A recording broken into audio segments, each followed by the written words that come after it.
Welcome to Burlap Teachers. Enjoy the video. You have Live Server installed and your project open. Now stop the server. First, save any unsaved work so you don't lose changes. Then look at the status bar where Go Live or a port number appears. Click the small Stop Live Server button or the status bar port indicator. Once done, Visual Studio Code sends a shutdown command to the extension.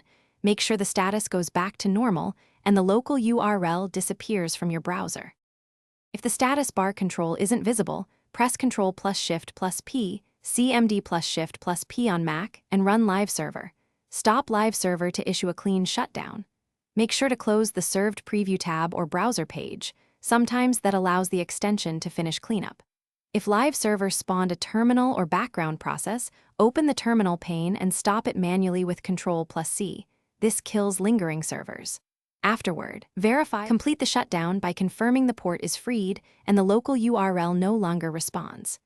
If the server won't stop, restart Visual Studio Code to force extension reload or toggle the extension off and on. Make sure your workspace settings don't auto-launch Live Server on save. Troubleshooting tip: if the port remains occupied, identify the process, lsofi, port on Mac OS/Linux, or use Task Manager on Windows and kill it. Then restart Live Server, or change its port in settings to avoid conflict. Thanks for watching. Consider subscribing if this video helped you.